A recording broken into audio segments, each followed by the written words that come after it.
Tell me, do you know what day it is, Evie?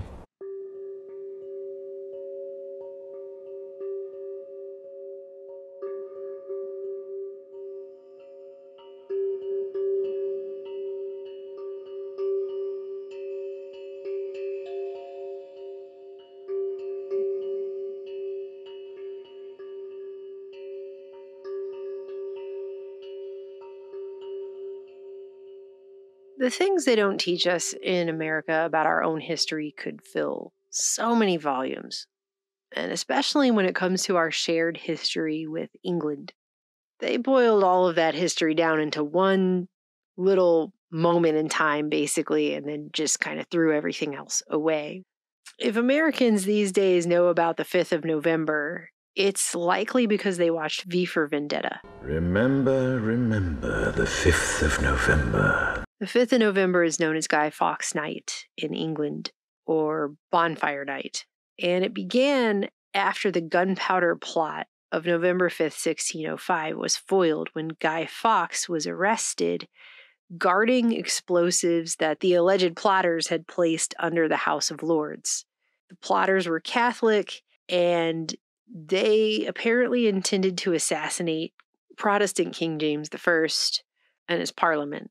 The bonfires and fireworks displays, very much like July 4th here in America, the fireworks displays on November 5th, happened across England, and it became an annual celebration of how God protected the king and his parliament, the Protestant king and his parliament, from the Catholic plotters.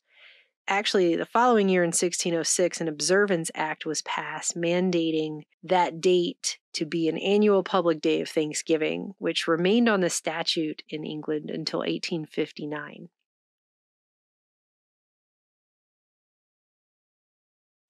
And I'm sure that you would all be really shocked to hear that there's some evidence that the gunpowder plot was actually a false flag. A more perfect stage could not be asked for.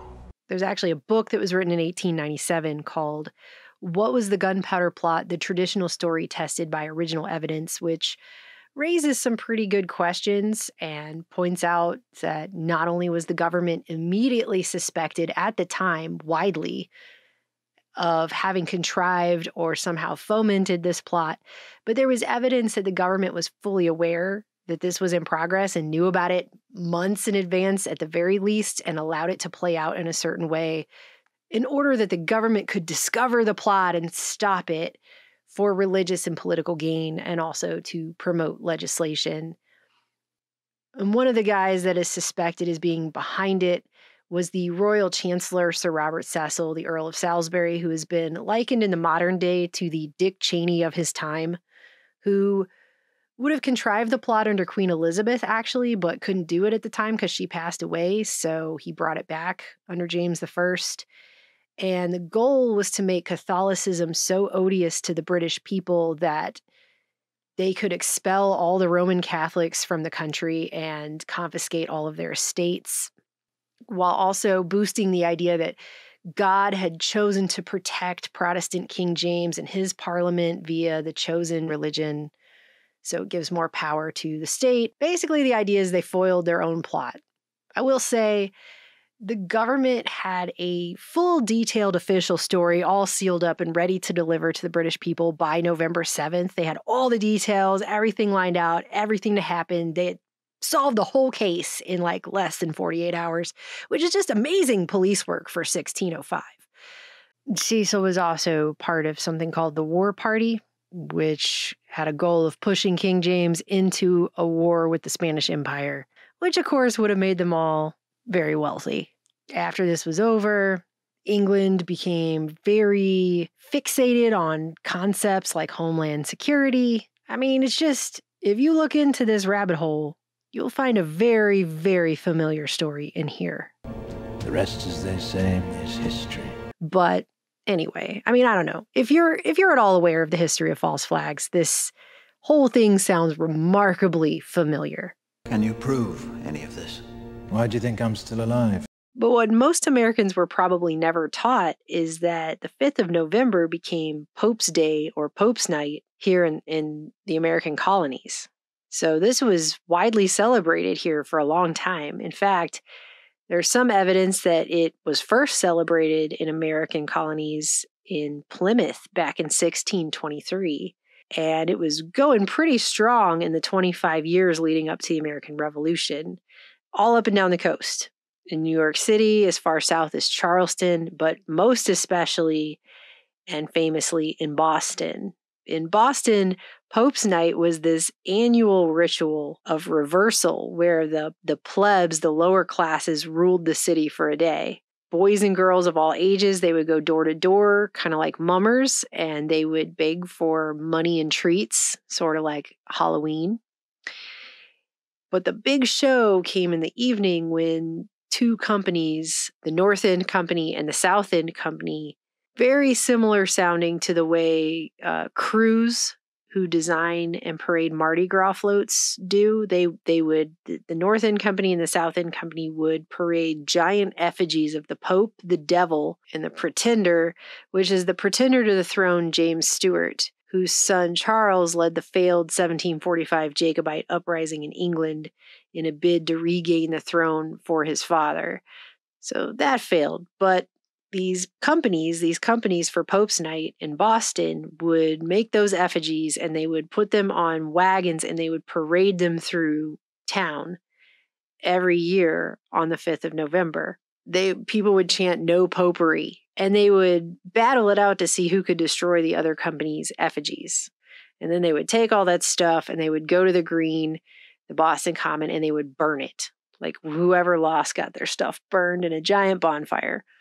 But the reason this is important to know about is because the organized resistance to the Stamp Act, which is the event that pretty much precipitated and ultimately accelerated the lead up to the American Revolution, the organized resistance to the Stamp Act drew off of these two companies in Boston. Ebenezer McIntosh was a shoemaker. He was the captain of the South End Company, and he would later become nicknamed the captain of the Liberty Tree in these protests, which is another symbol that we're not really taught about in school at all. That, some historians, such as Alfred Young, who wrote about it, said that it was purposefully forgotten by the elites who kind of wanted to put the genie back in the bottle of radical revolution. Because without the Liberty Tree, there would have been no American Revolution. That's just straight up. So there's a reason it's been purposefully forgotten and not just forgotten to history. This one was purposefully forgotten. But you had the merchant class together with the middle class, the popular leaders of the middle class, together with the lower classes. Everybody was uniting together around these ideas of fighting off these taxes, no taxation without representation, and the ideas of liberty. It united everyone across the board. Women were getting political for the first time. Teenagers were getting political. Slaves were getting political. Everybody was getting political at this time. So the Pope's Day kind of flipped over and became patriotic in the fight against King George and the British monarchy system. You had the North and South companies, the Pope's Day companies, coming together and uniting and calling a truce so they could join forces to be part of this organized set of actions that took place to defeat the Stamp Act, followed by a massive community celebration of the Act's repeal, which everybody participated in and celebrated. It was a huge, huge, big deal. Everyone was out in the streets celebrating that together. And the shouts of "No Popery" changed over to shouts of liberty and property. And John Hancock, who was the wealthiest person in Boston at the time, he bought the officers of the company's uniforms and kind of unofficially drafted them as leaders in this resistance in the massive public protests that were happening in the lead up to the American Revolution. So these unofficial officers from these Pope's Day companies became like white hats in keeping the violence to a minimum in these protests and keeping things orderly. So instead of today, for example, where you have agent provocateurs who will infiltrate a peaceful protest and turn it violent so it can make it look bad and undermine the entire purpose of the protest, these guys, these Pope's Day guys who were drafted by Hancock, they would go through the crowd with their own motto, which was literally, quote, "No violence or you will hurt the cause." And without those guys, I mean, things probably would have been a lot more violent. There were a few tarrings and featherings. It wasn't as common as they make it seem these days when they talk about it, but things could have been so much worse. It wasn't just crazy mob riots. It was organized protests with a purpose that were very peaceful by comparison to a lot of revolutions that have occurred in human history.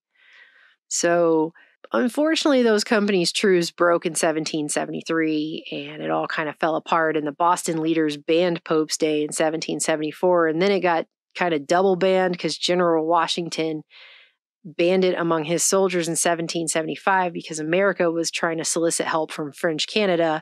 And he was like, hey, it doesn't really make sense to insult the religion of an entire country we're trying to get to help us in our revolution against Britain. So maybe we should probably stop doing that. But this moment in history where they shifted a community ritual like Pope's Day and turned it patriotic to use it in uniting the people to fight the Stamp Act, across all sectors of society, uniting these people to come up against this was a huge shift in the consciousness of the colonies.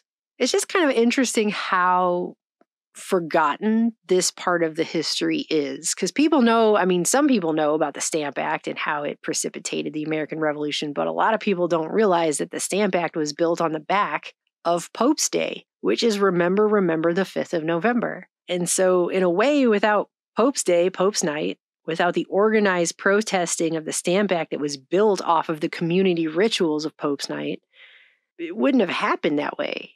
It's just kind of strange how much of our history in this country has been forgotten, and some of it very purposefully. They don't want the people to have the formulas for how to change things. It's really clear. Once you do the research, it's pretty clear.